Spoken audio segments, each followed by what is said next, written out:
Mathy and Chris Martise, like all the other guys have sold their cars, abandoned the sport, kept their cars but just don't race anymore. Some have literally died, not doing the sport, just other comorbidities, I guess. Um, and so, and in that time, in the 10 seasons now since, there's been several people that have shown up and then gotten into it and then also left. And I don't like. On one hand, I'm wondering like what is causing you guys to get so burnt out at this that you just bail, you know? I thought I presumed that to be doing this, you felt the same way about the sport as I did, which is like uh, a certain level of passion, um, and a certain level of passion such that the resources that are necessary uh, get mistakenly written off as immaterial, right? Obviously, this costs money. Obviously, this costs time. But when it comes down to this, I think I've just got myself really well fooled, that it doesn't matter what it costs because it's part of the mission. It's mission critical. We can't do without it. So it has to, it just has to be done. Where in other parts of my life, I'm able to, um, like, economize better. I don't know. I almost wonder if I've spent so much time looking at other people that have left and bailed or just lost interest and thought that'll never be me, and then to prove it to myself, who I was like, I'm so gung ho about it and put so much thought into it to prove to who? Am I proving it? Am I worried about what they think about me if I don't show up to 100 Acre Wood one year? Or am I worried about what I'll think of me if I decide just to not do 100 Acre Wood? I've already dialed it back to just 100 Acre Wood. I used to do 3 races a year, and now I'm doing one, which is a money thing too. Um, when in 2021 I bought the truck, 2025 I bought the trailer. I refinanced my house in 2023, I think, 2024. Um, a number of things happened and get in the way. I also lost my job last year. I got another one, but I went through unemployment for the first time. And so, yeah, um, like, I get it. I understand why people bail, or have to, like, reevaluate their priorities. I If anything, I'm almost envious that people are able to do that confidently because I, for some reason, cannot figure out how to do it. Um, I feel like, it's FOMO, right? And I feel FOMO when Show Me comes around and, everyone's out there doing Show Me. It's also my birthday weekend, so I'm also kind of like, I'm not like, I have stuff going on, but like I'm also like, man, this would be a cool way to spend my birthday is doing race car stuff with friends. But like, when Missouri Ozark, I co-drove Missouri Ozark for Zero Car this past year, or Double Zero. I can't remember which we were. Um, and yeah, we the cattle guard jump was back. We got back to Crawford County for the first time in years, and I was like, man, I kind of wish I was driving this event. Small, little, concise little event. Uh, it was well done, and I'm like, man, I could have been doing this, but I didn't. Um, you know, it's tough. Uh, this isn't, I don't know. Is this where I thought I would be? Uh, what, 9 years in, 16 races in? Do I think I'd be farther? I think I had aspirations that quickly fell apart as soon as I hit the stage for the first time.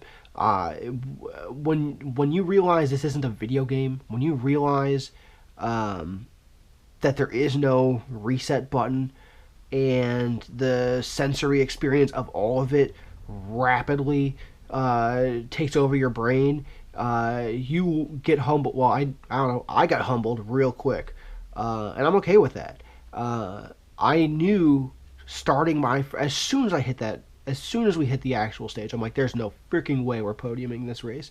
We'll be lucky to finish. And we did finish, and we were lucky to do so. And it was sick. And I think, I'm thankful for that experience as well, because you get a lot of folks that, they watch the videos, they play the video games, they think that, and they think the one thing stopping them from being the next Colin McRae is the fact that they have to cage their already hopped up 500 horsepower STI and find a buddy that's crazy enough to sit in the co-driver's seat with them. And that's just not the case, dude. Those folks have talent. They have the resources to train, Seat time is wildly valuable in this sport. Any motorsport, really, but this one as well.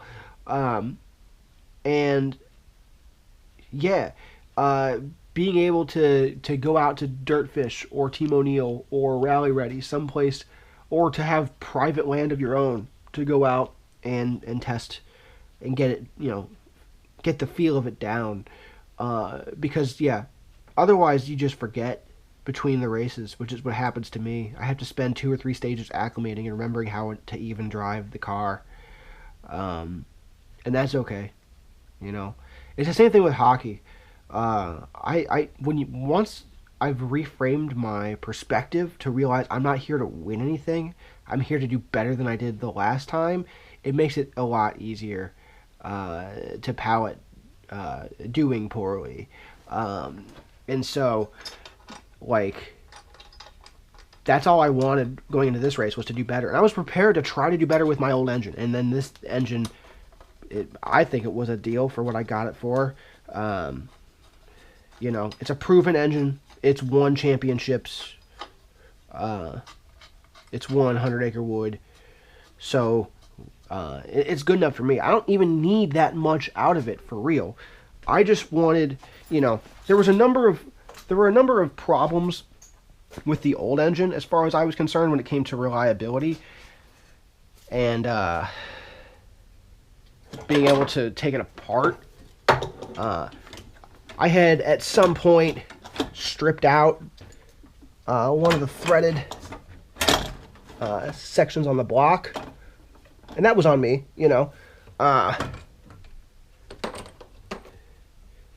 but in so doing, I've been super skeptical, super hesitant and anxious anytime I've ever had to take the timing components off of that block, because I was afraid that when I went to go put them back in, that helicoil that I had to put in would come right back out. And that's not ideal. I'll tell you why that's not ideal, is because we wanted to put an ECU in. I have 2 Speeduinos sitting in my office right now, and I believe in the Speeduino project. I think it's really cool that it was Josh Stewart, I think is his name, basically said, hey, microcontrollers are so affordable and accessible and powerful that they should be able to run electronic fuel injection on cars, and it should be open source. And I really appreciate what he's done, and I wanted to put that in the race car. Problem is that the crank sensor, rather the crank pulley, that would have been preferable for that is not the one that my car's ECU was designed to run. I can swap it in and out, and it's fully compatible with my block. It's compatible with my crankshaft. But if I got down to it, if I came down to like a week before the race, and I needed an ECU that I could rely on, and I needed to swap back to my old ECU, right? I gotta take the timing off, and I gotta take that crank pulley off in order to run the old ECU. And the thought of having to do all that before a race, and then potentially stripping out a helicoil on the block and it becoming a much more involved repair, that's stress I didn't want to deal with anymore. And so the advantage with this was we were building another block, and I don't know what's going to happen with that block. It was just being very slowly put together. And that's on me. That's not on the builder. That's on me. because I was trying to be involved physically in the process, and I just couldn't find the time to get up there. No shade. But yeah, this block, if this block had the exact same power as my old block, I would still feel good about it. It has more power. The guy says 187 wheel. I don't think he's lying. I just think that for me to get there before 100 Acre Wood is unlikely, because you need to tune it. You gotta tune it well and get it really dialed in. And on top of that, I don't need that much freaking power, dude. Like, my top speed on stage is 90 miles an hour, and that's close to my top speed in a vehicle, which is like 95. I don't need a lot more power. A little bit more will be nice, right? If I could get this thing tuned to like 150 wheel, I'd feel great about it. So tomorrow, I'm gonna try to get a bass tune on it at the Rally Social. Ryan, Unamused, Rally Sport, local fast guy, will hopefully be able to get me set up with a bass tune, and then I can talk with Ecotech about trying to get a proper tune on it sometime in the time between then. But that's, again, all predicated on that wiring harness being correct and me getting this thing the rest of the way bolted up before then. I just have to get onto the trailer before then. I don't know what... actually, no, I know exactly what ECU it has. It's an 04 WRX ECU. For anybody that's counting, it's got 5 plugs. Like 135 pins or something like that. And I'll tell you what, a lot of those aren't being used anymore.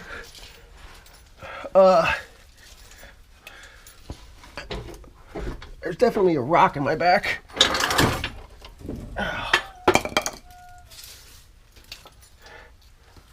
And so, yeah. I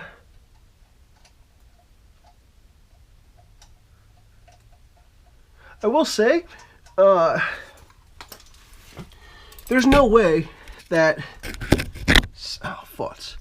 there's no way someone hasn't seen or caught a glimpse of my garage while I'm doing this and thought, yeah, someone out there has said, like, this dude's garage is a mess. And you are 100% accurate.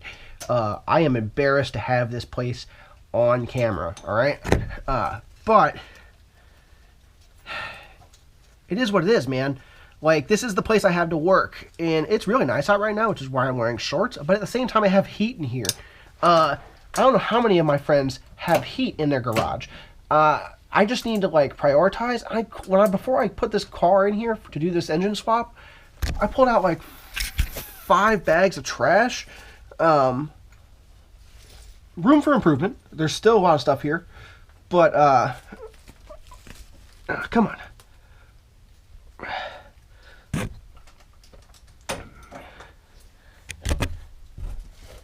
You know, it's a space I have. I will say, in my defense, it's not an excuse, just a reason. Got a lot of parts in here for other project cars that, like, you know, once I get working on those cars, right, I won't need to have their parts in this garage anymore. A lot of parts for Mr. Wright. Decent amount of parts for the Cavalier. A lot of parts for the white Mustang. Where's that? There it is. Okay. You know, and once I put those parts on the cars, the parts that I'm taking off those cars don't need to live in here. They can live in the trash. So, the cool thing about this is that the engine that came out of this, the old 2522 Franken motor, can go live in Mr. Wright. Mr. Wright's engine has it's a 2.2 single port, so it has the exact same heads and the exact same exact same heads and exact same exhaust manifold as what came out of this. And that's cool because the intake manifold will bolt right up, and just the same as this car didn't realize it had a 2.5 block, Mr. Wright won't realize it either. Now, Mr. Wright is a 96, and so it cares about emissions. It might be upset about that. However, it might be fine. We'll see. But its 2.2 it's leaking all the fluids. I think it has a blown head gasket because it's burning coolant, I think. But also it's got oil pooling underneath of it now, so it's, yeah. I just want to drive that car. That car was a car I drove all the way across the country to buy. And that was in 2021. I didn't get it legal and on the road till December of 24. And I've driven it 80 miles since then because I can't drive it freaking anywhere except the grocery store without it overheating and puking its coolant up. So, like, I have high aspirations for that car, and I just want to be able to drive it a little bit before I get there. You know what I mean? So, you know, ow, farts. My truck is, to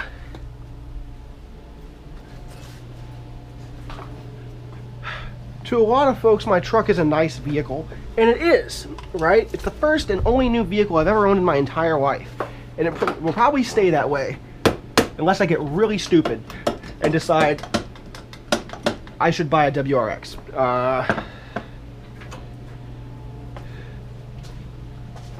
But man, it's big. The turn radius on it is a nightmare. I doubt this bolt's going through. We'll see. Yeah, turn radius on it's a nightmare. It's not super great on fuel. I just filled it up like an hour ago, and it gets like, it's been averaging something like 19 miles to the gallon. And if I'm going to deal with sucky fuel economy, I might as well drive a freaking Subaru. Something that has a smaller turn radius. Something that I feel comfortable getting a little scratched and dinged up. The paint on Mr. Wright, it's, you know, scratched, but like nothing to the metal. Okay. Alright. Ow. Okay. All right.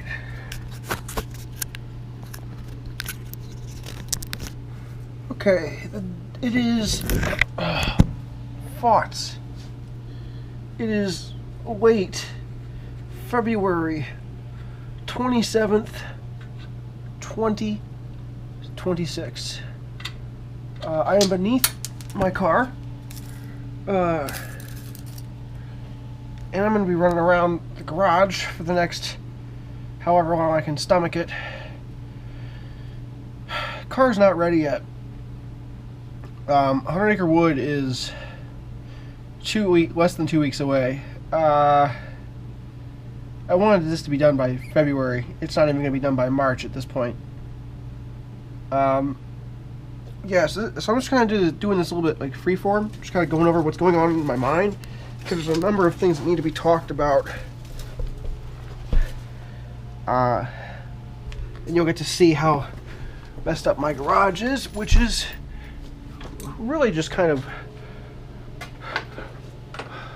a physical metaphor for how messed up my brain is. The engine's in the engine bay. It's not, I can't get it to sit on the, having trouble getting it to sit on the subframe correctly. There's so much missing from this car right now. Ecotech party is tomorrow. That's kind of part of what's going on, and why I'm working on this so late at night.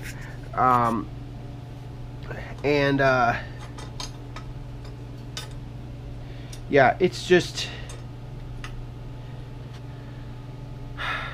I have a lot to do, and it's a lot of stuff that I've done so many times before, but I feel like I'm riddled with like it feels adjacent to imposter syndrome, where I know, and I did the same thing with this freaking subframe, where it feels like it shouldn't be as easy as it is, and to somebody less experienced, it's not that easy. And I'm not saying I'm like a professional. I'm not saying I'm like perfect or good at any of this. I've just done it enough to know. But in my brain, I get this like anxiety that I don't have enough time to do any of this. How I got here is, I mean, it's part of it, you know.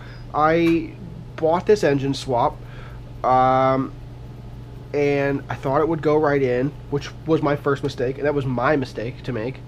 Because, dude, you know,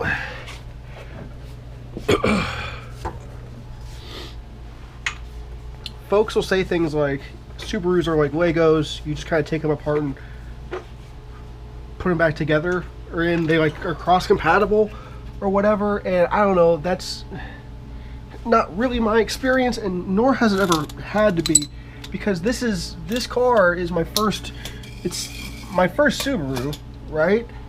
And for a long time, I never really had to worry about how much it was or wasn't like, how much it was or wasn't like Legos, right?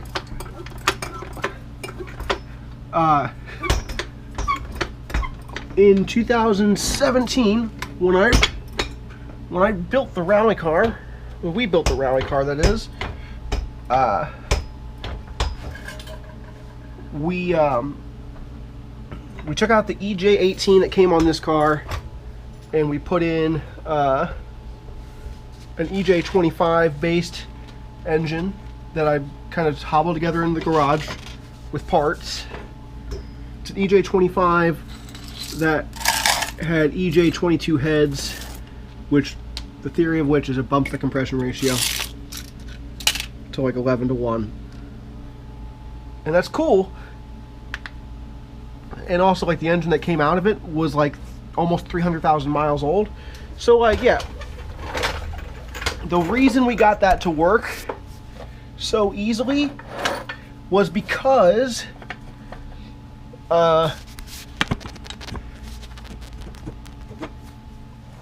we just used the intake manifold from the car that it came with, and that's where all the wiring was. And so the car never really knew that it was running a different engine.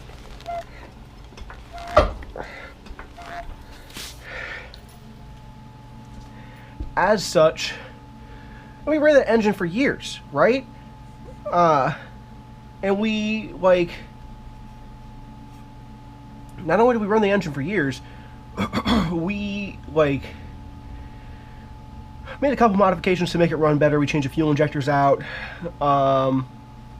Actually, that was it. We ran the stock ECU. So the ECU thought it had a 1.8. And if you look at the dyno chart for the car, it wasn't good. It made 111 wheel horsepower, 130 something foot-pounds. It was probably as good as like a really well-built Phase 1 2.2 might have been. Nevertheless, 16 races I did with that engine. And seller comes along and says, "Hey man, I have this engine. I got it dynoed at 187 wheel with all this, you know, accoutrement, all these exhaust and intake bits and the way it is, so you could probably get close to that with a good tune." And I got all the, you know, I got the ECU and the wiring piggyback adapter or whatever, and all this cool stuff. And I thought I was in good shape, and I was not in good shape. And I feel like a lot of that is like, I don't know, I feel like a lot of that's me. I should have known better. Ugh.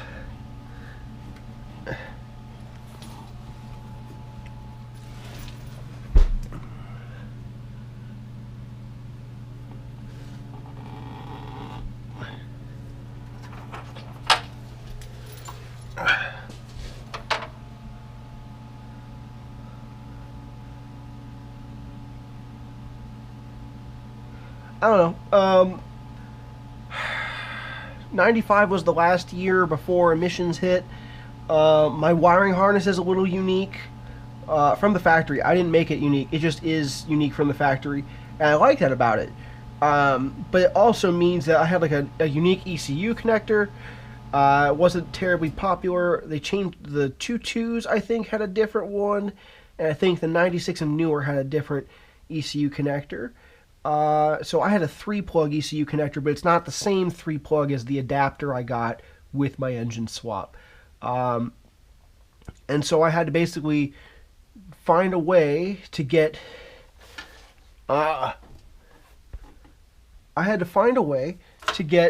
my new ECU rigged up to this engine and also rigged up to the rest of the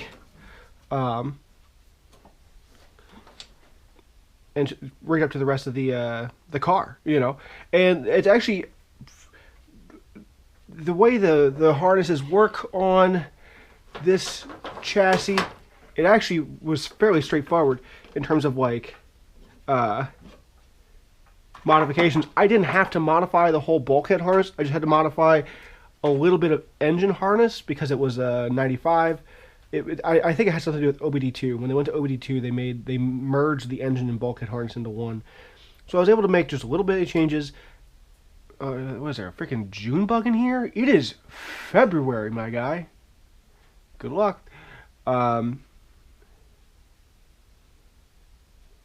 so, yeah. I spent weeks toiling over that. Just trying to make sure every single thing was correct before I made a single cut, a single splice, a single crimp, a single solder, and I checked, double checked, and triple checked everything. And the problem with that is I still don't even know if I did a good job.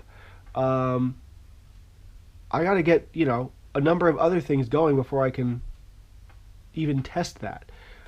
So right now, I'm trying to get this engine to sit on the subframe.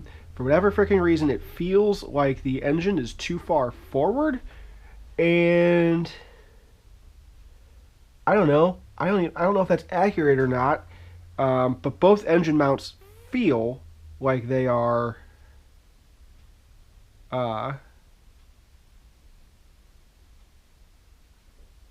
they feel like if I get them parallel to the cross axis of the car, they are too far forward. I did take them off and I did replace them with polyurethane, and I put one of the originals back on to see if it was related to that at all. I don't think it is. I think this is something related to me putting this engine in. I also put this subframe in, and so like technically I guess that could be part of the problem. But it feels like the engine and transmission both want to be farther back, and I can't figure out why.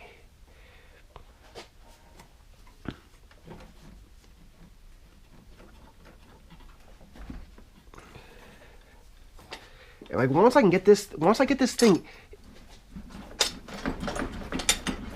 if I get this thing just sitting in the subframe, you know, I could proceed. And it's one of those things like, should I be working on other things and worry about this later, you know? Make this the last thing. That way I can get the intake bolted up, the exhaust bolted up, the accessories bolted up, radiator and fans back in, and worry about this last. Because how much for what I need it tomorrow does it matter, all right? I'd like this car to be at Ecotech, you know, just to make its appearance or whatever.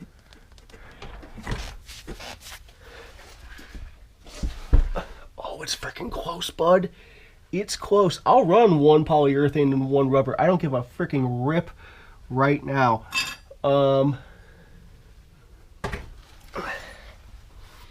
I can replace just one. All right, I got one in. Oh, futz, dude, I'm right there. It's right there.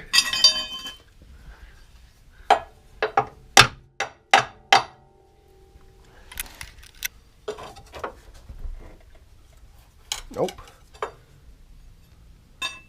You know, pretend let's play this hypothetically. Pretend I abandoned this part of the project and then did everything else I still need to do.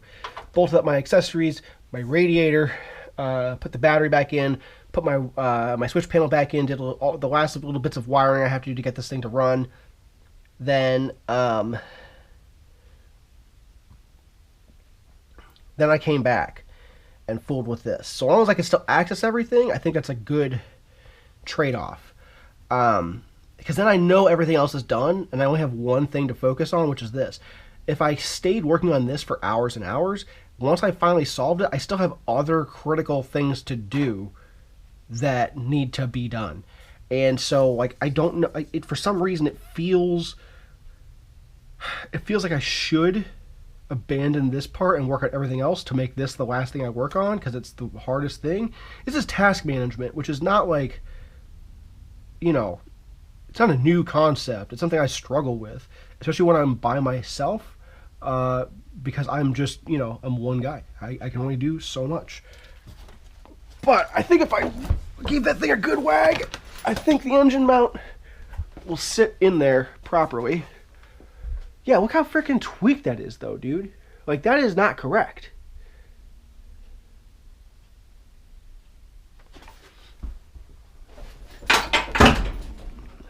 There. It's in. Okay. I think I could potentially lift this back out and put that polyurethane guy back in. I think, but I don't know if I want to risk it right now. I have other things to work on. So, yeah, I don't know, man. I feel like what I'm trying to say is, like, manage your expectations, It's difficult. It's difficult because I remember when we built this car. I was working at the hobby shop. Jim was unemployed. And Pete was, I think he still lived up here. And I know he was doing tattoos. I don't know what his work was like. But back then, I felt like we had a lot more time to work on the car. And the tasks felt even more Herculean than this does. We went into our first race. The Tuesday before our first race was the first time that engine that we built had even cranked over, right? And so, yeah, like,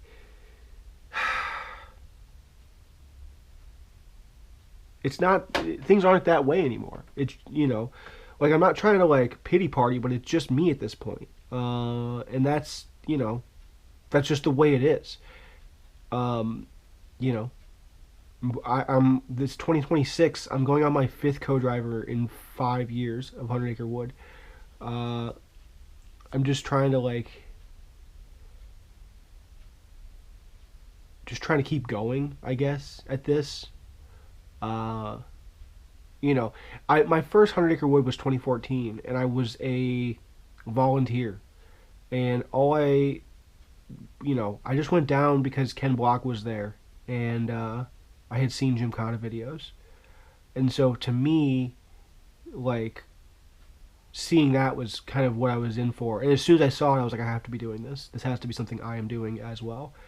And, I'm lucky to have found a motorsport that has such international recognition, but also is very grassroots, It's very accessible, I think, if you've got 12 grand.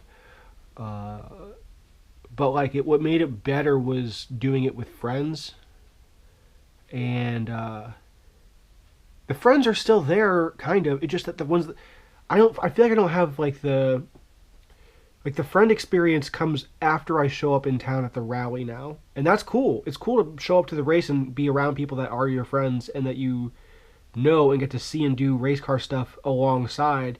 But it's not the same as when the friends were helping you get there. And so, yeah, it's I was thinking about the other day too, like what causes people to abandon this sport. Because I don't know. I go back on Sneak Attack. Look at 2017 Show Me Rally. There were 25 cars entered in that race. A lot of which were from the St. Louis area, or what I consider the St. Louis area. I think I did the math the other day. I think I counted 8 cars from St. Louis area, not including me. And of those cars, I think 2 people still race. And I think that's Ryan Race. Has none of the typical GC8 rust.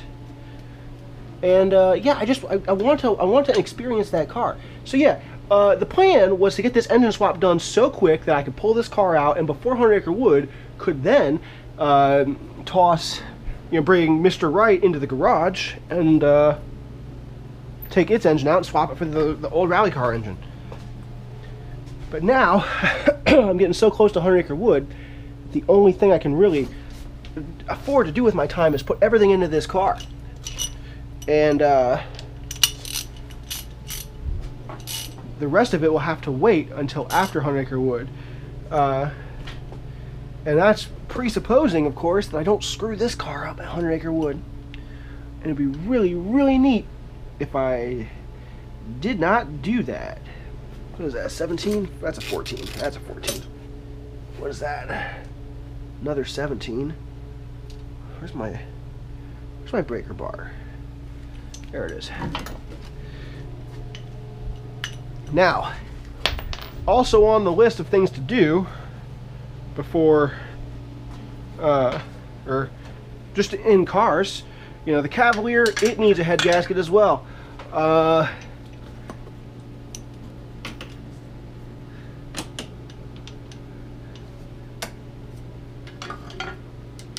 The white Mustang, that's like a memoriam project, and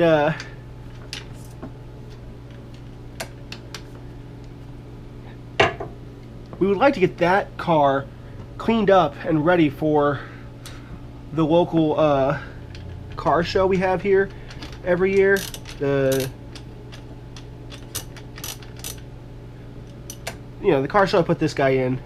I think it'd be cool to do that for kind of like, just generally the family of the guy that passed, who was a friend of mine, the guy that passed, but I'm also friends with his family.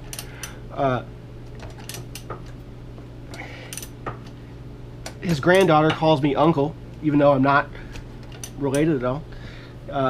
They're found family, right? And so we have, after 100 Acre Wood, about 7 weeks to make that happen.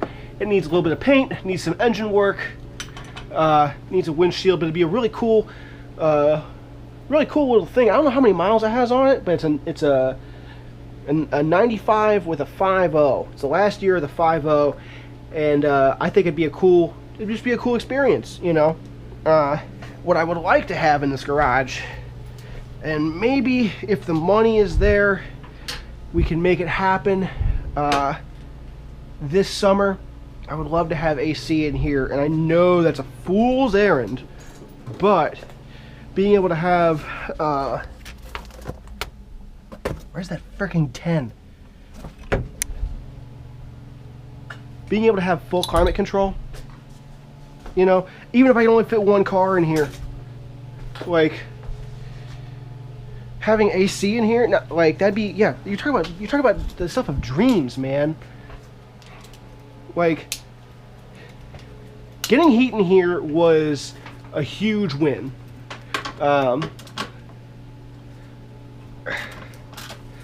Several months out of the year, I have a place to work where I can work comfortably in shorts. I can put some pants on if I wanted, t-shirt, and that's without me putting the insulation in the attic. Like, it's in the attic space. It needs to be up in the rafters. And once I can get that done, even better, little by little. This is technically a 2.5 car garage, but with the amount of junk I have, which is all my fault, and a number of other factors, like it can store 2 cars, but only one car is routinely going to drive in and out of the garage. And so the workbenches, which you can't really see because all the filth, the workbenches are just too deep. I think those are 4 foot deep, and you can see where the door is almost up against that wall. You can't really drive a car in that way. I have pushed a car in very carefully into this space here, but yeah, the freaking lights are hanging down. It's a nightmare in here. I'm fully aware. But I got a car in my garage, which is more than a lot of people can say.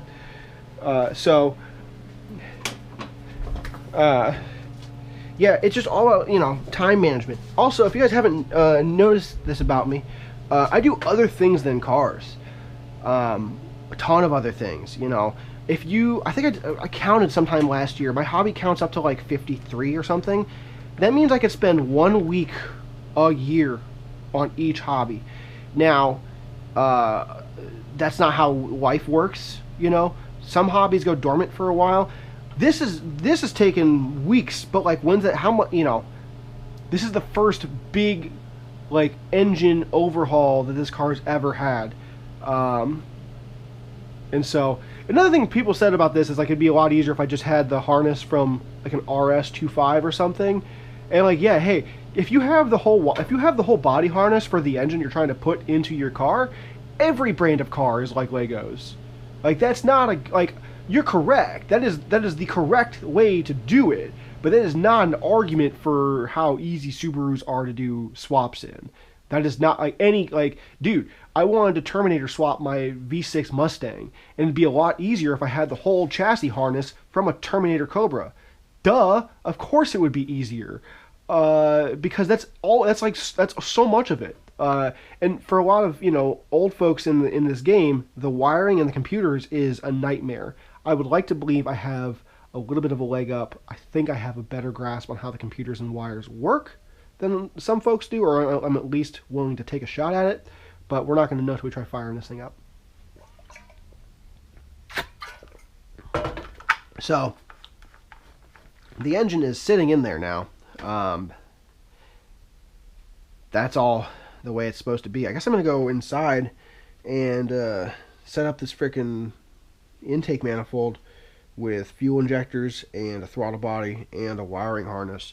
I guess that's the end of this video. I don't know. I was filming all of this, and the exact same freaking thing happened as when I built the car the first time. I was trying to film all of it to do a cool like documentary or vlog, right? Even if it meant it had to come out way after the event. I was doing like a road to 100 acre wood thing, and then I got to the point where I was so stressed out that I didn't want to waste time setting up a freaking camera just to film myself doing something, and it felt like if I did that the car wouldn't get done.